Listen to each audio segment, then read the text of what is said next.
Após chegarmos ao restaurante Espaço Angicos, visualizamos a casa do coiteiro Pedro de Cândido.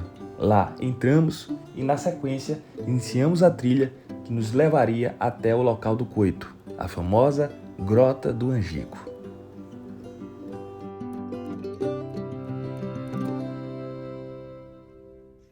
Você acredita que tem madeiras que vivem há milhões de anos? É. Mas às vezes pode acontecer que essas madeiras ainda, alguns o pessoal quando restaura eles tentam manter. Outros, a peça, o Rafa, que era pescador, o corvo, que pegava o pitu, é o camarão de água doce, é o peixe mais valioso daqui da água doce. Essas cadeiras que tem aí realmente foram deles, né? Foram dele.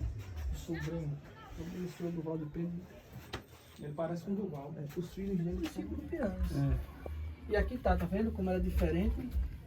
Sim, aqui é a foto dos corpos. Como era mais plano. São justamente, olha a vestimenta da volante. Aqui era Pedro de Cândido. Olha os corpos aqui, ó, amontoados, já decapitados.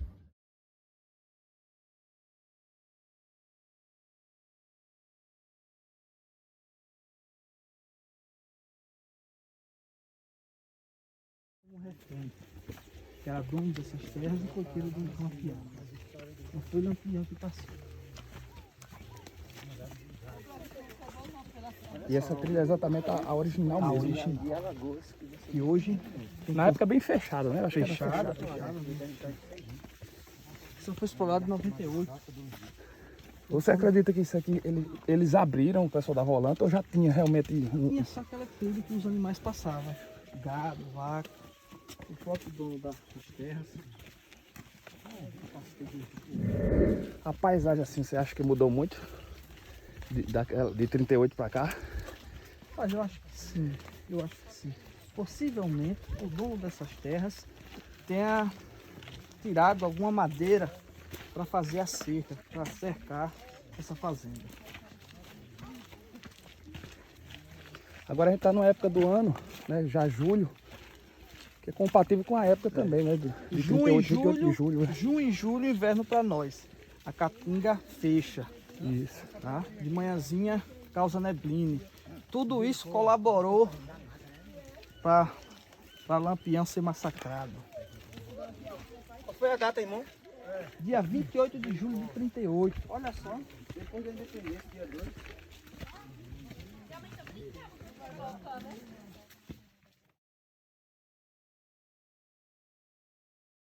Das Perdidas ou o Alto das Umburanas, por conta da árvore umburana. Nós estamos a 90 metros a nível do mar. Estamos em cima do morro, tá? Aqui no dia 27 de julho de 1938, por volta de meia-noite, 48 policiais da volante, comandado pelo João Bezerra da Silva, chegou com Pedro de Cândido refém. Pedro de Cândido era dono dessas terras aqui, certo? Aqui o tenente João Bezerra divide os 48 policiais em 3 grupos. Possivelmente, cada grupo com 16 policiais. Do meu lado direito, vai a tropa do aspirante Francisco Ferreira de Melo. Do meu lado esquerdo, a tropa do sargento Aniceto Rodrigues. E o tenente vai com sua tropa aqui de frente. Eles só chegam na Grota de Angico, onde Lampião estava com seu bando, por volta de 5 às 5h15 da manhã do outro dia. Tá certo? Falta só 60 metros de descida. Quando chegar lá, eu explico a vocês. Certo? Do cangaço, do começo ao fim. Tá? E abro para perguntas.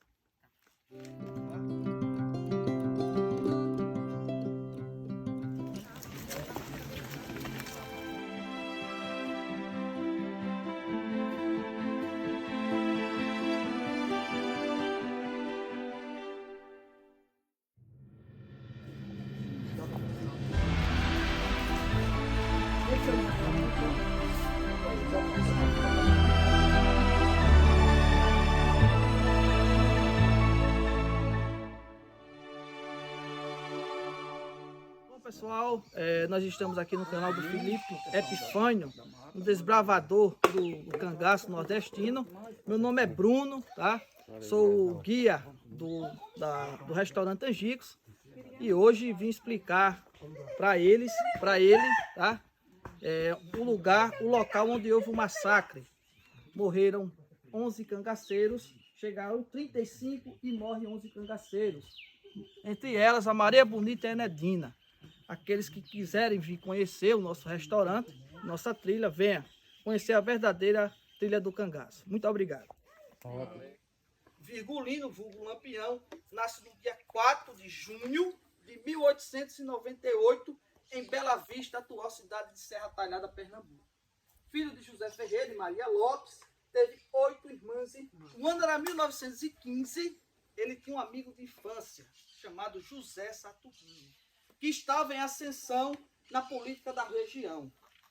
Ele tem uma intriga com os familiares de Virgulino, principalmente com seu pai José Ferreira, por conta de terras. Eles eram vizinhos de terras. José Saturnino fala para o seu sogro, que então era um coronel chamado João Nogueira, que a família que havia saído de lá de Bela Vista era a família de bandidos criminosos. João Nogueira, diante dessa informação, contrata Almarílio Vilar, que era um comissário militar, e outro coronel, José Luiz Lucena Maranhão, para ir para o sítio Fragoso e matar a família de Virgulino. Ao chegar lá, ele acaba matando o pai de Virgulino, José Ferreira.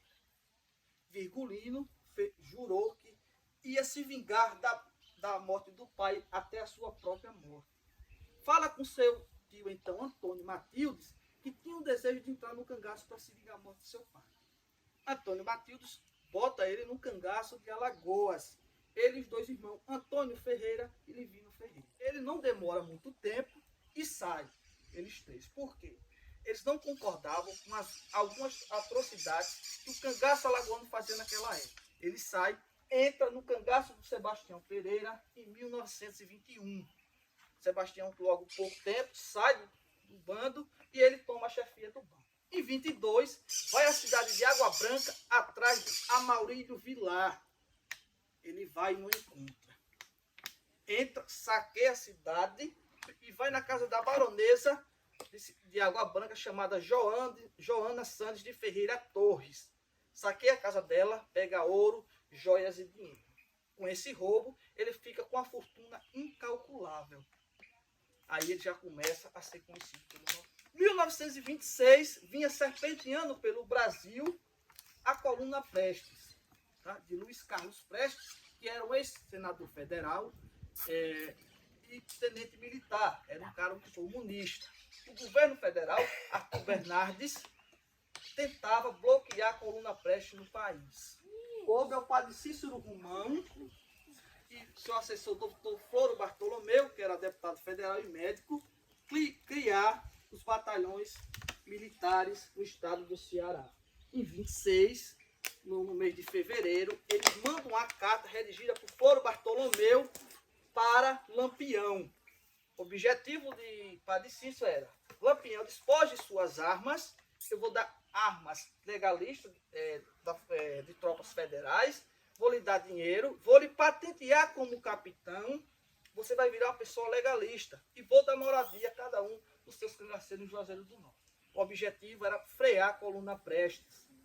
Tem essa reunião, Lampião não aceita e acaba voltando para o banditismo do cangaço. Já patenteado capitão pelo padre Cícero Romão.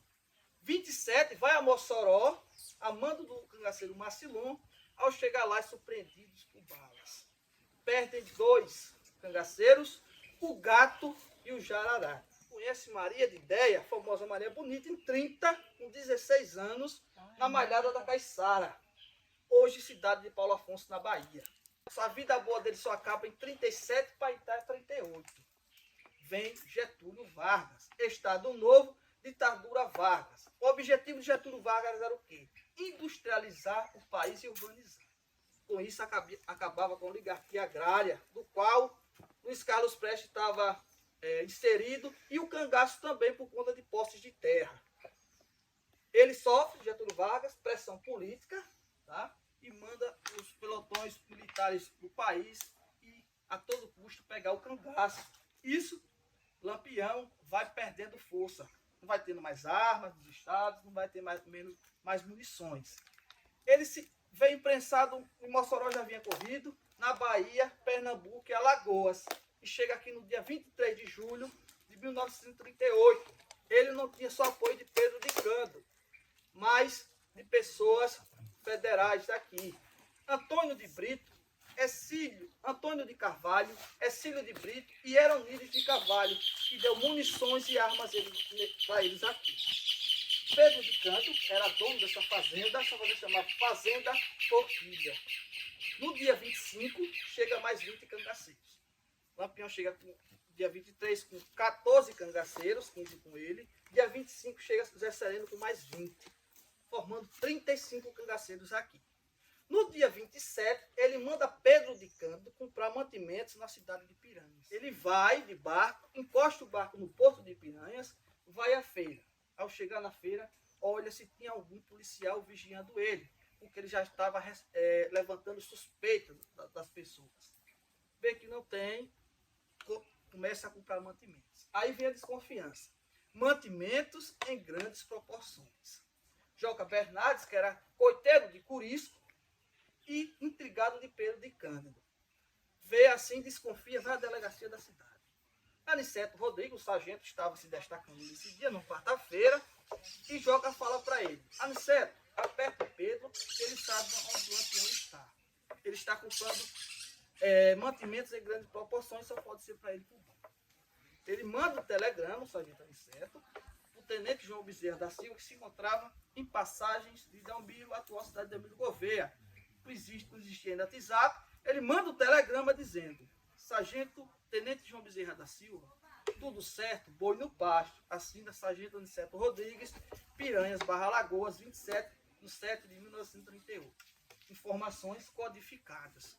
Com isso, ele se toca, boi no pasto, o Lampião está na área. E isso só surge uma conversa, um boato na feira, dizendo que a volante já sabia onde estava o Lampião, só que estava a 100 quilômetros da cidade de Piranhas, na cidade de Canapi.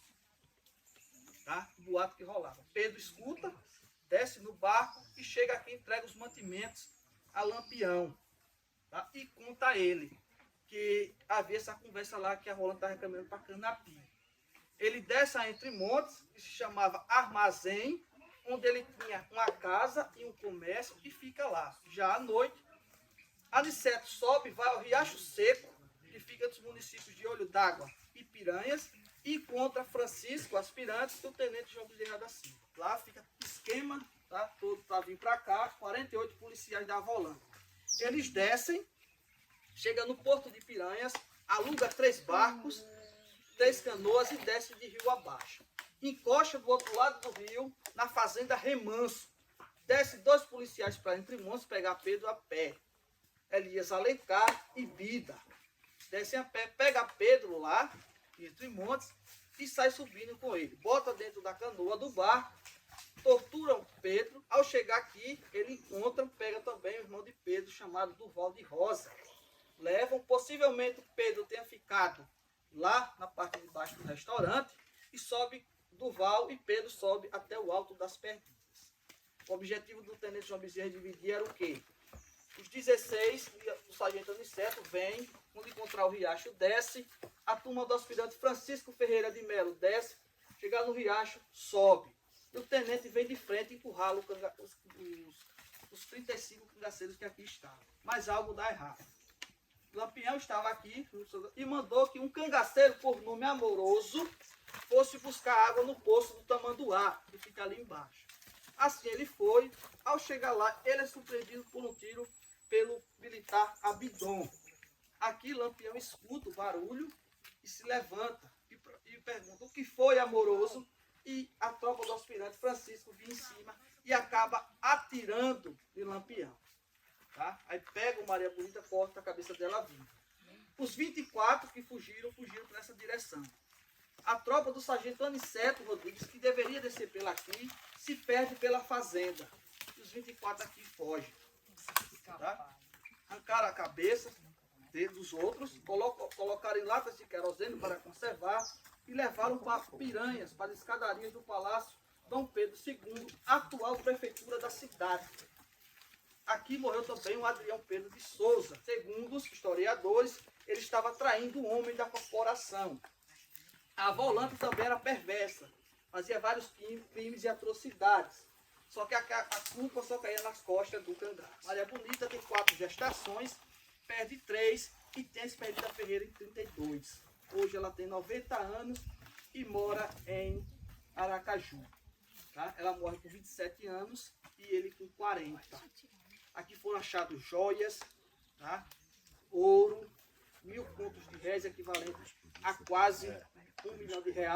Uns falam também que foi achada Bíblia Sagrada, possivelmente dada por Padre Cícero, tá? E alguns poemas e músicas escritas. A entrada de Maria Bonita foi a percussora para entrar cerca de 42 mulheres no cangaço. Aí o cangaço sofreu altos e baixos. Houve gestações e traições. Algumas traições foi a Lídia e a Cristina do Português, a qual foi penalizada por morte. Tá certo, pessoal? Alguma pergunta? Tem uma pergunta. Bom dia a todos, né? Eu me chamo Felipe, venho lá de Duas Estradas, na Paraíba. Sou fascinado, acho que como a maioria que está aqui, pela história do cangaço, né, que foi muito bem explanada aí por nosso guia. É o seguinte, muito se comenta qual teria sido o motivo para Lampião estar aqui na grota, tendo em vista que não era muito comum os cangaceiros se reunirem em grandes bandos, né? E qual teria sido o motivo? Uns disseram que poderia ser ele querer migrar para Minas Gerais, outra conversa que ele poderia estar querendo abandonar. O que é que você entende? Para mim, pressão dos outros estados, já que Getúlio Vargas bota a ordem, ele vai perdendo munições e armas, e ele encontrou apoio não só de Pedro de Cândido, como dos interventores federais. Antônio de Carvalho, Ercílio de Brito e Heronísio de Carvalho, que dava munições e armas. Certo? O objetivo dele é ficar aqui realmente e sair. Né? Ele é um justiceiro. Mais pergunta? Porque aqui tinha proteção, né? Proteção, não só por Pedro, mas por pessoas federais. Tá? Mais pergunta, pessoal? Com relação aos corpos, né, que ficaram decapitados. Não, herói não é. Depois, coube aos federais, né? Mas assim, Militares federais de Sergipe, enterrar esses corpos aqui. Existia aqui uma camada de areia sobre dessas pedras. mas não era de uma Tá? forma Aí eles enterraram mal os corpos. Enterraram um em um lugar, outro em outro. que ela disse. Tem que ver Mal enterrados, né? Tinha parte que ficou com a mão fora. Aí os urubus começaram a chegar aí no meio.